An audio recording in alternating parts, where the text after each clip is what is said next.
Well, hello everyone. This is Hillary, the marketing mom. Glad you're able to join me today. I'm just going to make sure that we are live over on my phone here just to make sure we are good to go and everybody can hear and see me.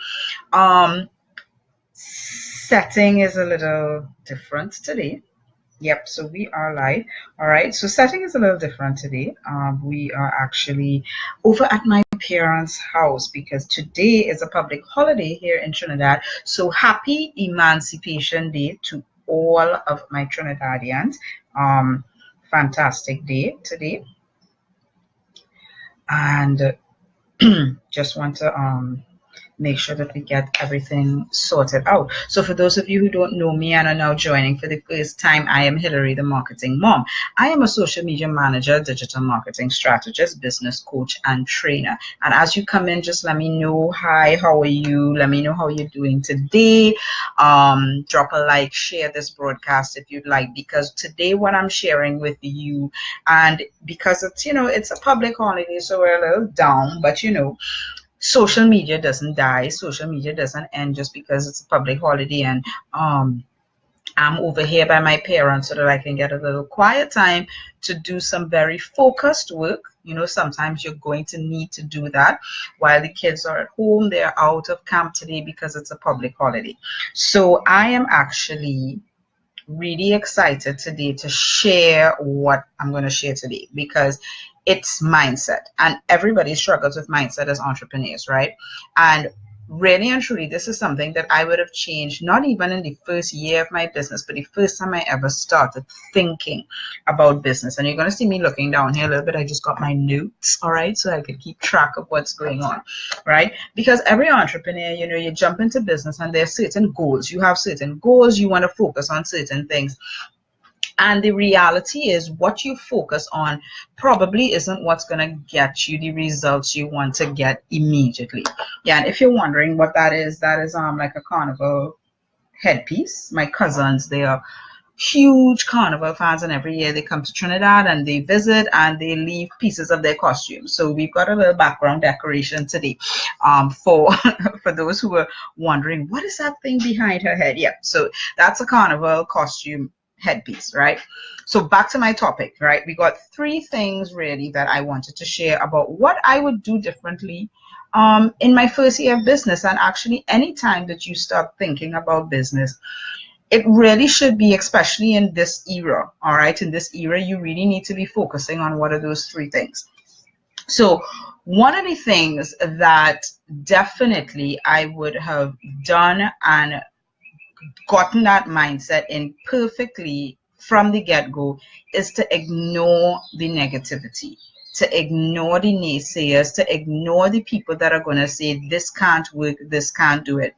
And there's a huge difference between somebody giving you constructive criticism and somebody who is basically just trying to shoot down a dream. Now, when I first, I was in a very unique position when I first came out into the work world, and I was actually in charge of reviewing business plans. So these are entrepreneurs who've taken the time, taken the energy to sit down and formalize their idea, their business plan. And I had the unique privilege of actually being able to review those business plans and to see whether they were viable for funding. Now, this is totally different because a lot of people, you think that, okay, people join businesses. So for example, there are a lot of people who they're not business savvy. They're not, they don't know too much about business. So they join what we call opportunities, network marketing opportunities, affiliate marketing opportunities. And everybody from their grandmother right down to their youngest cousin is telling them, oh, that's a scam. You're never going to make any money. It should, and all of that negativity comes in. The same thing happens to entrepreneurs who have viable businesses. People tell them, well, you're never going to get the funding and that's never going to happen. And you're hearing the beautiful birds outside by my parents here. All right. And people say these things, and it's a lot of negativity coming at you, a lot of negativity. Now, and this is why I say you've got to draw the line between people who are giving you constructive criticism and then people who are just being naysayers. And when you start your business, whatever business that may be, you want to ignore negativity at all costs. Get away from it. Remove yourself physically from the negativity. If you've got friends who are telling you, you know, that's a dumb idea, or maybe you should just forget that and go back to your job or whatever. Remove yourself from it, because what you're doing is creating an environment for you to be able to try. Naysayers and people who are always negative, what they're trying to do is stop you from trying. They're not trying to stop you from succeeding. The only person who could stop you from succeeding is you. But what negative people do is they literally try to stop you from even trying. And the reason they're doing that is because they're never going to try themselves. All right. So I want you to keep that in mind and think about that, you know, one of the first things that I would have done is just take that switch and click it off. It's just like, if you're going to say anything negative about what I'm doing, and especially if those people are not doing anything, just click that switch. Get out of that environment. They are not friends that you need around, because your true friends will support you. They will give you constructive criticism. Your true friends would say, okay, so you started this business. Do you have a business account, or are you doing things together? They are going to give you real advice on how to succeed. They wouldn't stop you from trying. So that's one of the first things I would have done. Get rid of the negative influences. Get rid of the negative people. All right. So the next thing that I would have done, really and truly, is to stop thinking about the money. Now, every entrepreneur, you come, whether you're doing it as an online business or whether you are, you know, this is just a side gig. What you come into thinking about is the money. The money. And especially for entrepreneurs who are doing things online, what I want to share with you is that if you only focus on the money, all right, and I saw a beautiful quote today, actually, I think it was from Henry Ford. I could be wrong, but you know, he said a business that only makes money is a very poor business, or a business that's only focused on money is a very poor business. And what tends to happen is that, yes, if you are only laser focused on the money, how much money am I going to make, how much money could I make today, how much money, and I'm not talking about your goals, all right, because you've got to have financial goals. But if that's all you are focused on, the money, then you're never going to make any.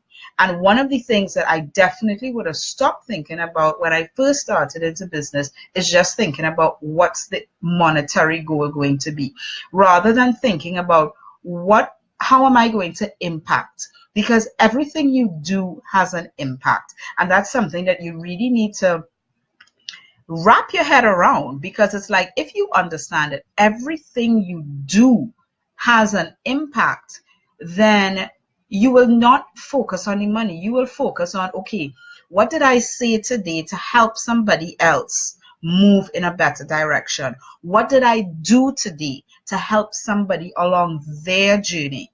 Because at the end of the day, what you do, right, as Zig Ziglar says, if you help enough people get what they want, eventually you're going to get what you want. And I think I said that earlier this week as well, right? Or maybe last week. You've got to stop focusing very narrow-mindedly on what a business does. And a business does bring in monetary gains. But if you focus on the impact that you're going to have versus the money will come. It's just a matter of timing. But what's more important is that impact that you're going to have on people, right? And then the third thing that I would have done differently, definitely, is leverage automation a lot earlier in my business. And what do I mean by automation? I'm talking about focus on the things that you need to do, all right, and the things that you need to put input in, and then the things that, you know, could be done via automation. It's like, we have so much technology today. You don't need to sit down and write 15 emails to 15 individual people. We've got tools to write the same email out to different people. So one thing that I really would have done even earlier, because eventually I did do it, maybe within the first 8 months of my business, yes, I jumped on automation, but then there were certain things even that I still did not do. And leveraging automation is huge. And that's something that Fernie talks about in his attraction marketing formula.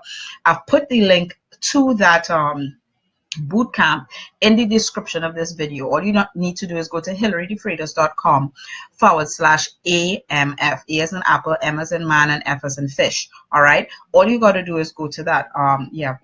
Give a man a fish, you feed him for a day. Teach a man to fish, you feed him for life. Right. That's my famous. I just love that quote. All right. And the thing is, when you leverage automation, you free yourself up of different things. Okay, you free yourself up of certain tasks that really and truly you don't need to be doing every day, because the automated process is taking care of that, and you could just leave that alone. All right. So those are the three things that I would have really done differently when I started my business. Ignore naysayers and all the negativity. I would have definitely stopped focusing on the money and start focusing on serving. All right, as I'm doing now. It's like, you notice I'm giving you advice. I'm giving you things that are going to help you in your business. And the third thing definitely is leveraging automation a lot earlier. And you can learn more about that in Fernie's attraction marketing formula, because he does talk about it. And it's so interesting because both Fernie and I were engineers. So, whenever he writes something, it's like it clicks with me automatically, because he's very much a process person as well. Engineers, we get into all of these processes and seeing how we can streamline things always easier.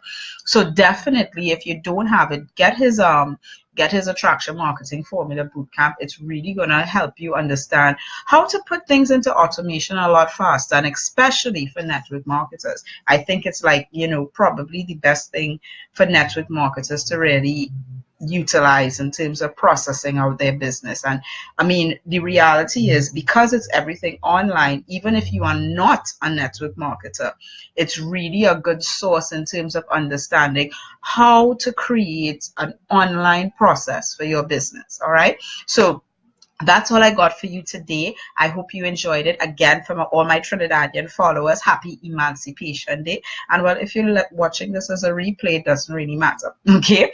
And again, the link to Fernie's attraction marketing formula is in the description of this video. It's hillarydefreitas.com/AMF. A as in apple, M as in man, F as in fish. All right. Have a great day, and I will see you tomorrow, 12:30. Have a great one. Bye.